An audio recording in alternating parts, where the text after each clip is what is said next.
Hello, everybody, and thank you for inviting me, Jaap and Marie-Hélène, for this session in order to address the question how interdisciplinary work can be fruitfully achieved. Well, it's a challenge, and I will just modestly propose some threads which I consider as important ones on the basis of my own experience of interdisciplinary work into projects. But first, maybe I will present myself a little bit. After working in extension project in Africa and France, I was hired at INRA in the Science for Action and Development department. Why do I quote my department? It's just because it's an interdisciplinary department with sociologists, ecologists, agronomists, animal scientists, economists, sociologists, and so on. So what I want to say is that even if we are this interdisciplinary department since 40 years now, it's still a struggle to build interdisciplinary research. Myself, I have been trained as a plant scientist first, and then I did some sociology, and then completed my PhD in cognitive ergonomics. So this double training certainly influenced my willingness to develop interdisciplinary work, but I'm convinced that you don't need to have this double training in order to do some interdisciplinary work. So most of my research was developed as a cognitive ergonomics in strong interaction with plant scientists, it is to say agronomist, plant breeder, but also with management scientists, with sociologists, and less, I would say, with animal scientists. So I hope that my experience will nevertheless be useful to you. You will say it after the presentation anyway. Maybe I will first clarify my way to use some terms. Multi, inter, transdisciplinarity. So for me, as I think Jaap said, multidisciplinary work is seen as needed when we recognize that there is a single discipline which can't address the complexity of a problem. So that's the first point. But then when I speak about multidisciplinary work most of the time, I think that we assume that the object can be divided into subcomponents which a given discipline can better address. So one subcomponent by one discipline. And the relation between these subcomponents are stated at the beginning of the project, and each can work somehow separately on the subcomponent, and then the synthesis will be made at the end of the project with the results according to the way the relation were built at the start of the project between the subcomponents. In interdisciplinary work, and I will develop this later because that's the point Jaap asked me to develop, an issue is to acknowledge that each discipline has its own point of view on the object as a whole and its own way to develop its inquiry on the object. And it is assumed that such inquiry are not necessarily consistent and might result in a lack of ability to make links between the various obtained results. So I will discuss how then to achieve interdisciplinary work with this assumption at the beginning. And finally, in transdisciplinary work, non-scientists contribute to the projects, like in the SAPHIR and the Feed Engine project. And it is recognized within the project that they carry inquiries on the object which are important to take on board in order to fully address the questions which are shared by them and the scientist. In my experience, I have also developed some transdisciplinary works, and you will see in the example I will present to you. Well, I don't want to make further discussion about inter, multi, and transdisciplinary, but now I want to discuss about interdisciplinary project management and the main point I find important according to the experience I have of it. First point is about problem framing. If I look at the way you frame in both the project, you point the need for efficiency. Also, it hasn't been so emphasized here, so maybe by Marie-Hélène, but less by Jaap, but for efficiency or effectiveness.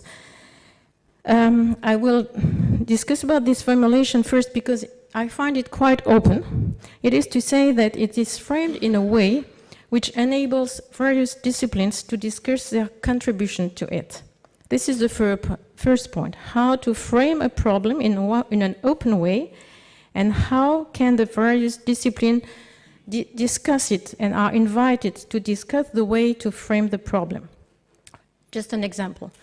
When the agronomists involved in technology development, for example, decision support tools for farmers, they asked me to collaborate with them to support technology transfer. So how will it be acceptable, or how to transfer the technology? And they frame, by doing so, they frame the problem in a way which is not acceptable for me. Because in ergonomy, we analyze how technology are transformed by the users in the course of their action. Thus, this is not a question of transfer or of training, but it's a problem of how to co-develop the technology and the activity of the users so they manage still to perform their work efficiently without health problem, because for ergonomics, health is an issue. So we had to discuss and find a way to frame the problem so that we can work together about technology development and use. So we discussed it, and we framed it by saying how to create fruitful interaction between designers and of the tools, and users to co-develop the technology and its use. So that was just an example to say, when you start a project, you have to discuss all together how to frame the problem. Second point, value sharing. Most of the time we say that researchers don't have values because they are objectives, but I don't think so. And I guess you certainly admit that by pointing efficiency and effectiveness, the problem is formulated in a goal-driven way, and which draw an horizon to the work which you carry. But how did you, or do you still discuss about what effective and efficient means? In my view, effectiveness and efficiency are related to values, which underlie the way we decide what is effective and what is efficient. And discussing about values is important for me in interdisciplinary work. Let me also give you an example from my experience. I've been working on transition towards agroecology with ergonomists and agronomists in order to support advisors in their work with farmers around the reduction of pesticide use. And we discussed about what we consider useful to produce in terms of support. Some of us said, we need to produce methods and tools and to train advisors in their use. The others said, we need to support advisors in designing new interaction situations which have the potential to increase farmer ability to design low pesticide cropping system. If you look at these two positions, the first one is driven by values regarding the role of science, which is to offer robust methods. And also, I think that the people at the time were also regarding the urgency to achieve the reduction of pesticide, and thought we need to be there. The second one is driven by values which refer to long-term empowerment. They say that research is relevant to create the condition for continuous development of the ability of both advisors and farmers, because they might have to address other issues than just pesticide reduction. So you give them methods for pesticide reduction, but what will happen for climate change? What will happen for other sustainable issues? So that was different ways to value things, and we had to discuss this together in order to say how we will support advisors and farmers. So that was my second point, value sharing. Third point, I will say it's a need for awareness of our collective and respective way to reduce the real world. In the introduction, and I'm sorry if I make a mistake, but in the introductive abstract it is written, livestock production is an essential component of a sustainable food system. This is an assumption or a claim, which the collective, I guess, involved in the project share. But this is the first way to define what I will call the problematic situation. Why do I call it a problematic situation? Because you, as a consortium, chose to cut into the real world and to reduce its complexity in order to start working. Indeed, by saying it is an essential component of sustainable food supply, somehow, and I'm sorry if it's not true, you don't take on board in your way to define the problematic situation all the discussions which currently take place about the place of meat and other animal products in our diet for ethical, environmental, and so on reasons. And actually, I don't discuss this choice because it's important to make this reduction. Otherwise, we can't work as researchers. So I just want that anyway, in doing such reduction, you close some option, and some option will not be addressed by the project. So this first reduction is one that I guess you collectively accepted. But then we have a second reduction which can occur and which is linked to our hypothesis and protocol that we use in our respective discipline in order to develop what I guess robust knowledge. And this second reduction are driven by our core hypothesis and by the methods we have to develop and to produce facts and proofs. And this second reduction characterizes the way each discipline builds its own inquiry about the problematic situation. And my experience is that it is important that participants to an interdisciplinary project accept to question and even renew their way to conduct inquiries on the object, to adopt some of the proposals made by other disciplines in order to better integrate the diversity of inquiry. As well, let me illustrate this with a project we built with agronomists and plant breeders to build new tools for assessing interaction between crop genotype and environment in the end of the 90s. So for us, we agreed upon the problematic situation, how to make better use of the information collected in cultivar assessment networks to optimize the size of these networks and choose cultivar which fit to the market and also to the various environments. All of us recognize that we had a common object of inquiry, which was crop genotype and environment interaction.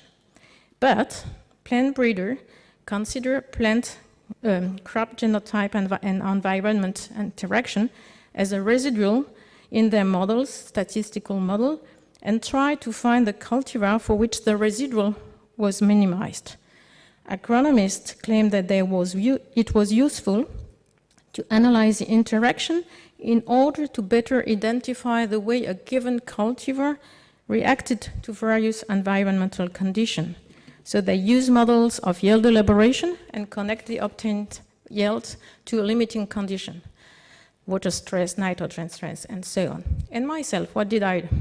I look at the way the various stakeholders perform their own analysis of crop genotype and environment interaction in their own organization. And I looked at different organizations such as plant breeding firms, Applied Research Institute, Cooperative Millers, and so on. So I will stop here first, but I can say, I hope you saw that we have different ways of looking at the same object.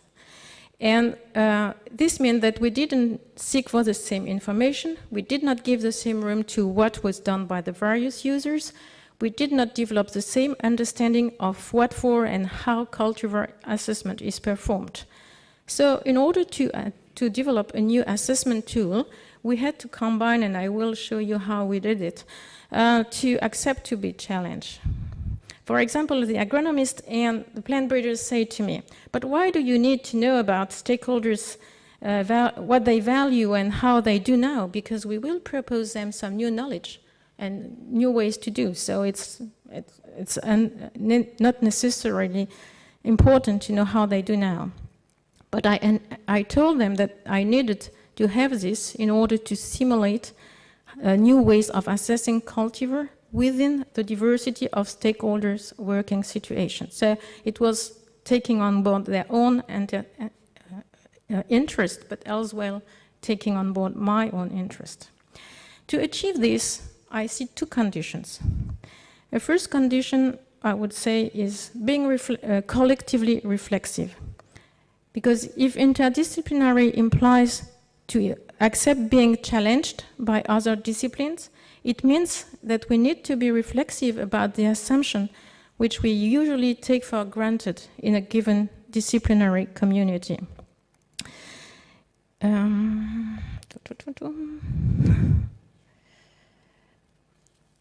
Without being reflexive on our own way to be part of a disciplinary community, without being reflexive about our own ability to discuss the taken for granted assumption and methodology, or how to bring in my own discipline the hybridization which I experience in an interdisciplinary work, how can I contribute to the project as a whole?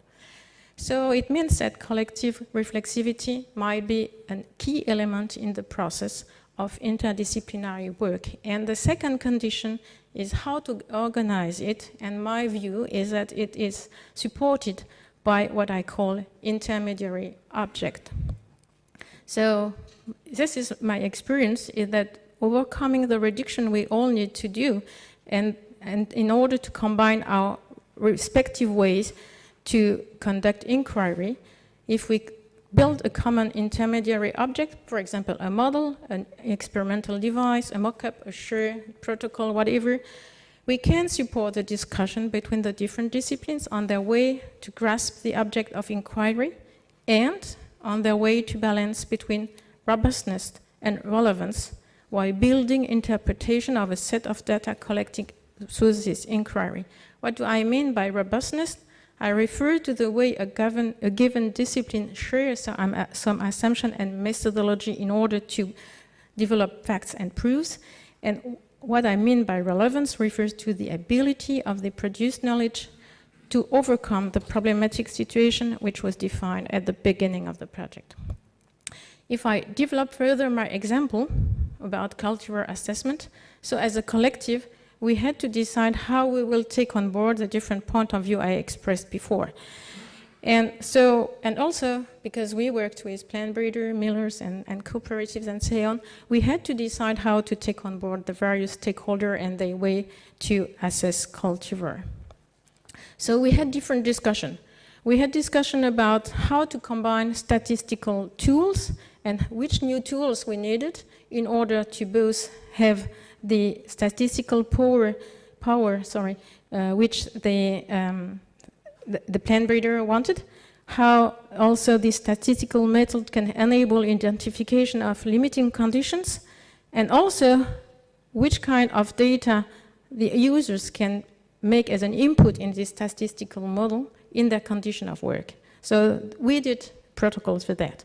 We also did protocols together in order to conduct interviews among the stakeholders in order to better capture their working context, but also to understand how statistics and model were used by them up to now and how they understand statistics in comparison to what the scientists do.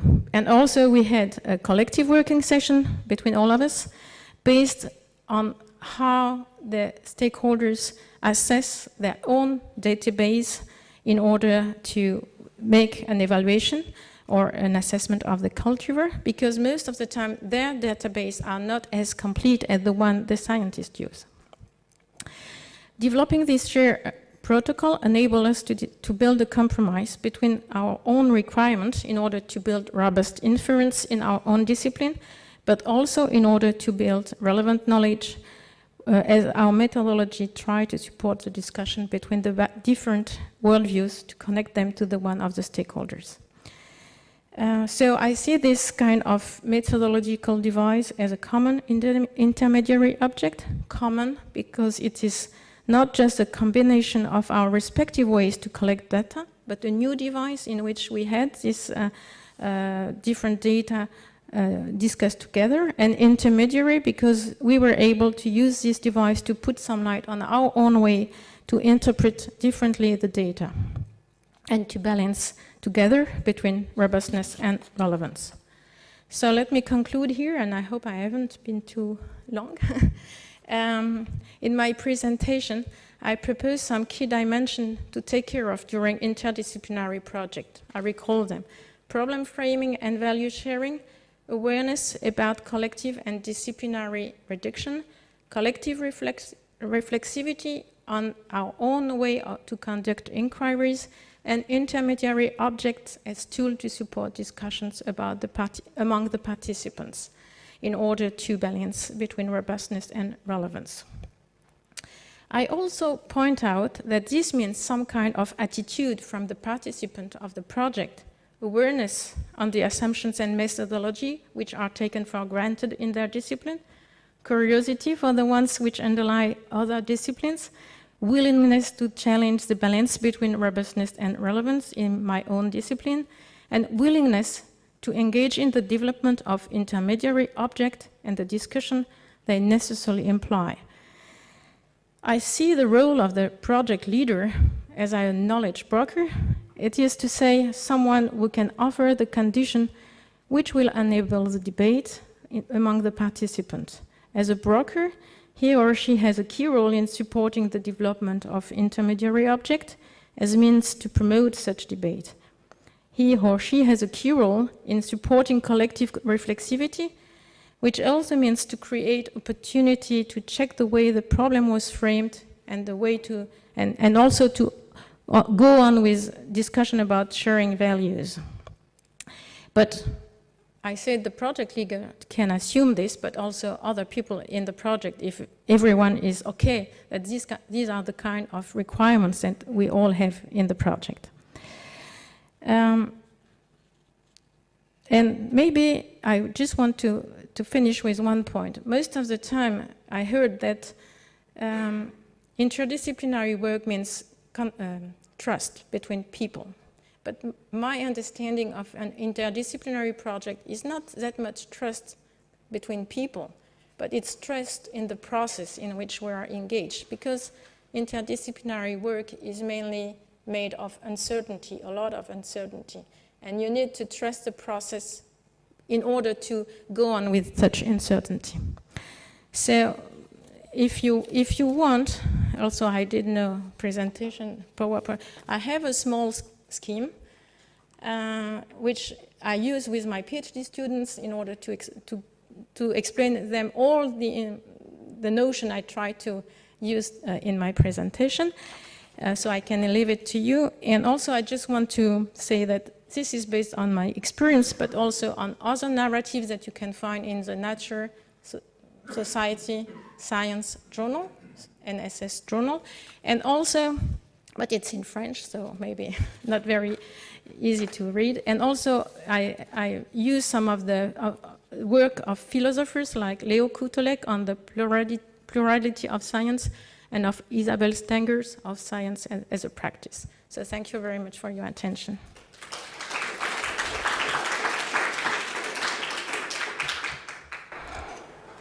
Thank you very much, Marianne. One of the reasons that we invited you is also to open up. We are in both our projects mainly animal scientists, but not only. And I think it's very good to open up and have this awareness. As I mentioned before, we will have a panel discussion, so we have plenty of no, stay. We have plenty of time to discuss further with Marianne, but I first want to give you the opportunity to raise any questions you may have. Yes.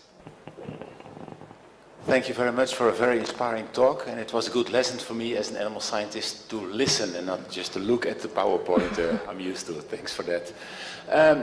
Some years ago, people had quite some trouble in explaining me the difference between a reflexivity with an X in it, a reflection with a C. Could you explain in a few words what you mean by collective reflexivity for us animal scientists and related scientists? Well, I am not an English speaker, a native English speaker, so sometimes it's difficult for me to make the distinction. But my understanding of the difference is that reflection is just, reflecting in your mind, and while reflexivity means action after. So for me, it's not being reflexive just to think of what you are doing, but it's to improve what you will do later in the project. Is it clearer? So it's trying to find what kind of assumption you have in doing things, rather than reflecting on how you build your models. Well, I don't know, it's difficult to because when building your models, you do actions. but it's about, yeah, I would say it's about how I will make the next step in my work. And so what do I learn from the others and from the situation? So it's about learning from, and then in order to act differently, I would say, in my view, actually. Thank you, Marianne. In the title there is interdisciplinarity, but when the objective is also stakeholder involvement, it is not exactly the same issue. So you spoke about sharing values, but in many events, well, several events, I have seen which were organized to involve stakeholders.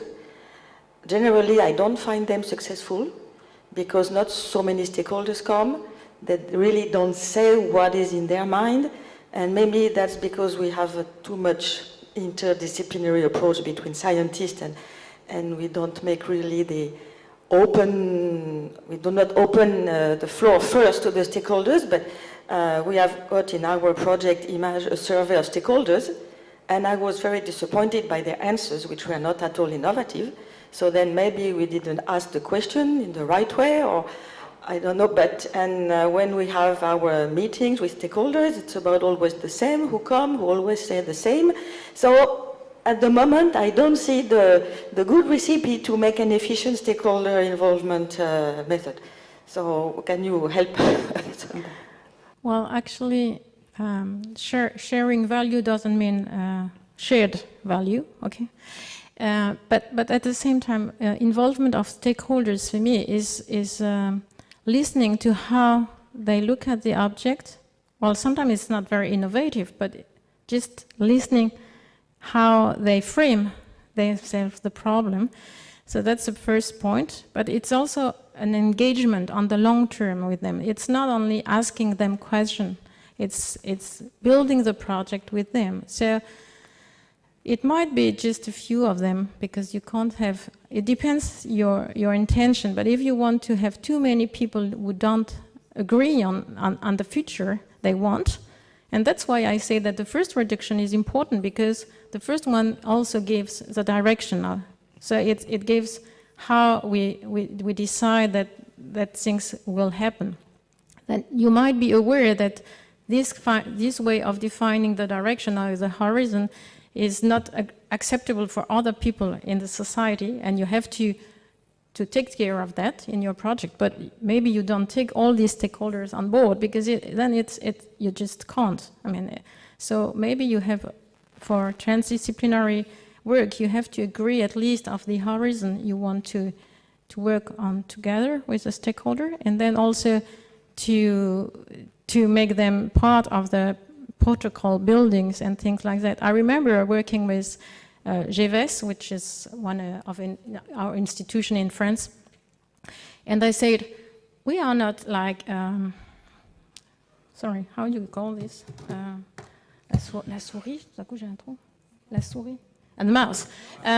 We are not mouse, which you have to observe. We are part of the project. So by being part of the project, we want to have our own possibility to say what we would consider as important to look at in the project. And I think it's also something important to accept that some of the protocols you build, well, the people you work with are people who have their own problems and own questions, and so to accept their anxiety about the problem and to take care of it and accept to learn together. So that's my understanding of how to take them on board. Okay, I know there's more questions, but during the panel discussions we will have time, and you can ask your questions, so keep it in mind or write it down for yourself. Let's thank Marianne again for her presentation.